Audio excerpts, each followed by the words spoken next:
दोस्तों, अगर आप ड्रामे देखने के शौकीन हैं ना, तो आपको अब जो है कहीं और जाने की ज़रूरत नहीं पड़ेगी। आप पाकिस्तान क्रिकेट को फॉलो कर लें, पीसीबी को फॉलो कर लें, तो आपको ऐसे ऐसे ड्रामे देखने को मिलेंगे ना, आप स्टार प्लस और जियो को भूल जाएंगे। ऐसी ऐसी आपको जो है एक्टिंग और झूठ जो है वो देखने को मिलेगा।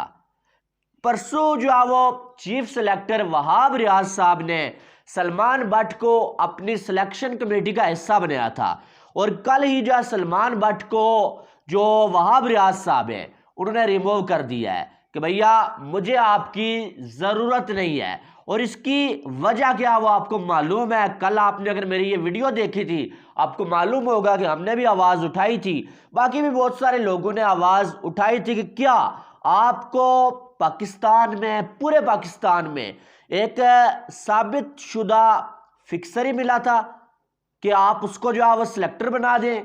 कि आप पूरे पाकिस्तान में और कोई होनेस्ट बंदा नहीं रह गया था।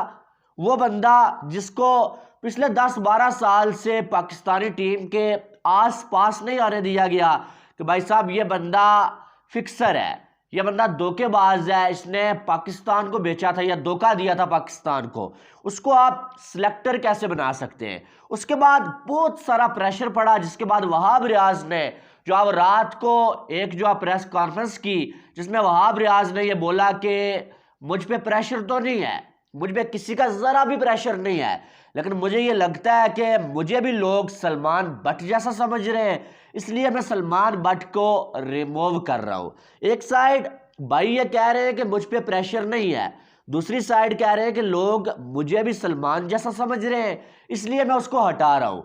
तो इसको सादा अल्फाज में अगर कहा जाए ना, तो भाई पे प्रेशर नहीं था, असल में भाई की फट गई थी। बात इतनी सारी है, प्रेशर ज़रा भी नहीं था, बस जो मैंने बोला था वो हुआ है भाई के साथ। यार हद नहीं हो गई है। एक साइड तुम जो कह रहे हो एक 24 घंटे तुम नहीं निकाल पाए, 24 घंटों के अंदर आके तुमने जो है वो उसको रिमूव कर दिया, और साथ ये भी कह रहे हो कि लोग जो है वो गलत समझ रहे थे, लोग जो है मुझे भी उसके जैसा समझ रहे थे, लोग ये समझ रहे थे कि हम तीनों जो है पंजाब के हैं, तो इसलिए मैंने अपने दोस्तों यारों को लगाया। और दूसरी साइड आप ये कह रहे हैं कि मैंने ज़रा भी प्रेशर नहीं लिया। हद नहीं हो गई है वैसे यार। दूसरी बात जो वहाब रियाज ने ये बोला कि भाईजान जो है वो लोग मुझे गलत समझ रहे थे, मुझे सलमान बट जैसा समझ रहे थे, तो मैं आपको एक बड़ी पते की बात बताता हूँ।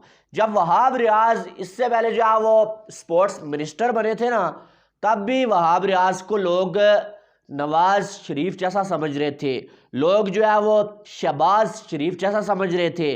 वो नवाज शरीफ जो 4 सालों से मुल्क से बाहर है और उसको पाकिस्तान में चोर चोर चोर कहा जाता है, और वहाब रियाज को पर्ची समझा जाता है कि इनको लगाने वाले वही लोग थे।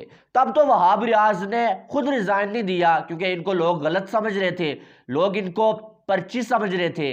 और अब वहाब रियाज ये कह रहे हैं कि लोग इनको गलत समझ रहे थे, इसलिए सलमान बट को इन्होंने रिमूव कर दिया। ठीक है, और ये ड्रामेबाजियां हमें मालूम है, वहाब रियाज ने सीधा सीधा साफ साफ झूठ बोला। भाई बात इतनी सारी है, क्या आप अक्ल के अंधे थे?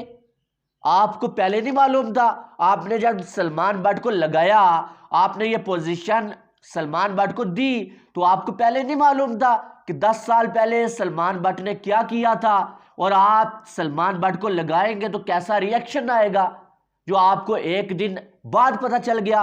असल बात यही है कि लोगों ने ऐसी की तैसी फेरी है इनकी, जो कि हकीकत भी थी।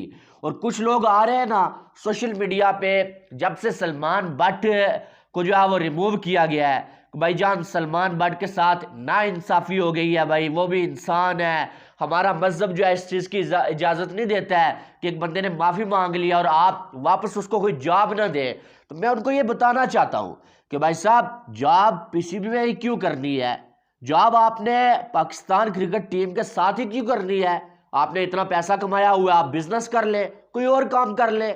मैंने कल भी ये एक चीज़ बोली थी कि ये जॉब जो उसको मिली है सलमान बट को, ये सलमान बट की गलती नहीं है, ये गलती उसको लगाने वालों की है, जिन्होंने सलमान बट को लगा दिया। अब उसको लगाया भी है और दूसरे ही दिन जो है सलमान बट को हटा दिया। ये तो उसकी बेइज्जती तो कर दिया आपने। सबसे पहली बात है कि आपको लगाना ही नहीं चाहिए था, आपको मालूम होना चाहिए था कि पब्लिक का रिएक्शन क्या आएगा। अगर आपने लगा ही दिया था तो आप 2 दिन उसको रहने देते। आपने और भी बहुत सारे ऐसे काम किए जिस पर जो क्रिटिसिज्म हुआ, 2-4 दिन के बाद लोग भूल गए, आप 2-4 दिन रहने देते, उसके बाद चेंज कर देते। आपने फौरन से चेंज कर दिया उसको, ये उसकी बेइज्जती आपने कर दी है। गलती उसकी नहीं थी, गलती वहाब रियाज की थी, गलती लगाने वालों की थी। बात इतनी सारी है। और बात जो कह रहे हैं कि भाई साहब जो सलमान बट के साथ नाइंसाफी हुई है, भाई क्या वो पाकिस्तान के साथ नाइंसाफी नहीं हुई थी जो 2010 में इन लोगों ने किया था? इस सलमान बट की वजह से मोहम्मद आमर और मोहम्मद आसिफ जो बड़े स्टार थे उस टाइम, जब बहुत कुछ कर सकते थे वो, आज अगर वो खेलते होते, बड़े बड़े रिकॉर्ड्स जो उनकी झोली में होते, उनको इसने खराब किया। ये मास्टरमाइंड था खुद। आज तक सलमान बट आप कह रहे हैं कि इसने जो है वो सजा काटी है। भाई सजा इसको जबरदस्ती दी गई है, ठीक है। सजा ना दी जाती क्या ये खुद जो है जेल में जाके बैठ जाता? और नहीं, क्योंकि इसने आज तक ये चीज मानी ही नहीं है कि मैंने ये काम किया। और आज तक सलमान बट ने माफी तक नहीं मांगी है। मोहम्मद आसिफ और आमर ने माफी मांगी, लेकिन सलमान बट ने आज तक माफी नहीं मांगी है। और मैं आपको बता दूं कि मैं ना ही सलमान बट के हक में हूं, ना ही मैं आमिर के हक में था, ना ही मैं आसिफ के हक में था। मेरे नजदीक जो बंदा एक बार धोखा कर गया, मुल्क को बेच गया, उसकी जरूरत ही नहीं है। वो अलग बात है कि पीसीबी के ये जका अशरफ वगैरह, इन्होंने जो नजम सेठी है, इन्होंने आमिर को वापस लेकर आए थे। ये नजम सेठी खास करके आमिर को वापस ये मिन्नतें करके लेके आए थे। मैं तब भी कह रहा था कि कोई जरूरत नहीं है, जो बंदा एक बार धोखा दे सकता है, मुल्क को बेच सकता है, वो दोबारा भी बेच सकता है। तो ऐसे मरे हुए जमीर के लोगों को लाने की जरूरत नहीं है। ये ड्रामेबाजी होती है कि हमें एहसास हो गया, हमने सजा काट ली है। तब तो चंद पैसों के लिए तुमने मुल्क बेच दिया, और आज सजा काट लिया, ये कर लिया, वो कर लिया। एक असूल बना दो, रूल बना दो कि जो बंदा मुल्क को बेचेगा, ऐसे किसी काम में मुलव्वस पाया जाएगा, उस बंदे को कभी पाकिस्तान क्रिकेट के आसपास नहीं आने देना है। और ये असूल सिर्फ सलमान बट के लिए नहीं, सब के लिए। जो जो बंदा भी पकड़ा जाता है भाई, उसको उसके बाद कभी टीम के आसपास ना आने दो। सलमान बट को आपने जा भी देनी है, उसको पेंशन दे दो, उसको बोलो जाओ जाके कोई बिजनेस करो, कुछ भी करो, यहां पर तुम्हारी कोई जगह नहीं है। बात इतनी सारी, हमारी उस बंदे से कोई दुश्मनी नहीं है, लेकिन जहां पर उसने मुल्क को जलील किया हुआ है ना, बदनाम किया हुआ है, मुल्क को बेचा हुआ है, वहां पर उसकी दोबारा कोई जगह नहीं बनती है। ये बात सीधी सादी है। आप एक एग्जाम्पल सेट करें कि आप मुल्क को बेचेंगे तो हम आपको क्रिकेट से दूर दूर तक जो है निकाल देंगे। बात इतनी सारी है। बहरहाल ड्रामेबाजियां होती है, ये वहाब रियाज की भी ड्रामेबाजियां, झूठ बोल रहा है ये अब कि भाई मुझे ये लगा, मुझ पे प्रेशर नहीं है। सीधी बात है, तुम पे प्रेशर है। प्रेशर की वजह से तुमने वापस जो है वो 24 घंटे के अंदर तुमने जो है वो फैसला बदल लिया अपना। लगाने वाले भी तुम भी थे अपने दोस्त को, और फैसला भी तुमने ही बदला है भाई। और वहाब रियाज का तो हमें मालूम है कि चंद अरसा पहले जो है एक वीडियो निकल के आई थी इनकी, कि एक वीडियो शूट करने के लिए बारिश में, ताकि मैं लोगों की हेल्प कर रहा हूँ गाड़ी को धक्का लगाने के लिए, पीछे ये 10 गाड़ियों वालों के ऊपर जाओ और बाइक्स वालों के ऊपर पानी फेंक के आगे थे। एक गाड़ी वाले की हेल्प करने के लिए 10 लोगों को आपने मुश्किल में डाल लिया था। तो वो तो हमें मालूम है कि ड्रामेबाजी में आप कितने माहिर हैं। लेकिन बात चले वो अलग बात है, लेकिन ये जो किया इन्होंने ये गलत किया। पहली बात है कि उसको लगाना ही नहीं चाहिए था। आपका दिमाग इतना तो आना चाहिए था भाई इस बंदे ने क्या किया हुआ है, इसको लगाएंगे तो क्या होगा। दूसरी बात है, जब लगा लिया था तो ऐसे झूठ बोल के यू टर्न नहीं लेना था आपने, ठीक है। और वहाब रियाज खुद भी कौन सी काबिलियत के ऊपर लगे हुए हैं भाई, आपको मालूम है क्या पाकिस्तान में और लोग मर गए थे, इतने काबिल लोग थे। ऐसी क्या जरूरत पड़ गई कि वहाब रियाज को रिटायर होना पड़ा और उसके बाद वहाब रियाज को चीफ सेलेक्टर बना दिया गया। जो भी कोई जो है वो आ रही है पोजीशन, वो वहाब रियाज की झोली में डाली जा रही है। बात सीधी सारी है, पर्ची की सारी जो है ताकत है भाई साहब, और पर्ची ही सब कुछ करवाती है। नहीं तो पाकिस्तान में और बहुत बड़े बड़े साबिक खिलाड़ी मौजूद हैं, बहुत बड़े बड़े दिमाग वाले लोग मौजूद हैं जो ये काम कर सकते हैं, सिलेक्टर भी बन सकते हैं भाई साहब, कोच भी बन सकते हैं। लेकिन यहाँ पर जिन लोगों की हुकूमत आने वाली है या इस टाइम मौजूद है ना, वो लोग बड़े ताकतवर लोग हैं। वो अपने नीचे भी अपने जैसे लोगों को ही, ड्रामेबाज लोगों को ही लगाना चाहते हैं, जो कि उन्होंने कर लिया है। बहरहाल तो वहाब रियाज की बातें समझ नहीं आई है, आपको समझ आई है तो बता दें।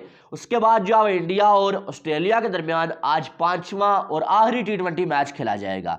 वैसे 4 में से 3 इंडिया की टीम जीत चुकी है। यंग इंडिया की टीम ने बड़े बुरे तरीके से ऑस्ट्रेलिया को हराया। आज का मैच डेड रबर इसको कहा जाए तो कुछ कम नहीं होगा इस सीरीज को देखते हुए, लेकिन वर्ल्ड कप की तैयारी को देखते हुए अगर कहा जाए ना, बड़ा अहम मैच है। और इंडिया की जानब से आपको बताया कि सारे के सारे यंगस्टर खेल रहे हैं, इनके पास मौका है यार कि अपने आप को साबित करें। कुछ 2-4 तो ऐसे हैं जिन्होंने साबित किया और वो वर्ल्ड कप में आपको देखने को मिलेंगे भी। तो आज देखते हैं क्या होता है। मुझे ऐसा लग रहा है कि आज का मैच भी इंडिया की टीम जीत जाएगी और बड़े आराम के साथ इंडिया की टीम आज का मैच जीतेगी। और मुझे ये लग रहा है कि आज के दिन जायसवाल के बल्ले से स्कोर आने वाला है और साथ में आज सूर्या कुमार यादव के बल्ले से स्कोर आने वाला है। बहरहाल आपकी क्या राय है, कौन आज का मैच जीतेगा, कमेंट बॉक्स में बताइएगा। बाकी वीडियो को लाइक करें, चैनल को सब्सक्राइब करें ताकि आने वाली तमाम अपडेट्स आपको बर वक्त मिल सके। मिलते हैं नेक्स्ट वीडियो में। आप लोग बहुत सारा ख्याल रखिएगा। Love you all. Allah Hafiz.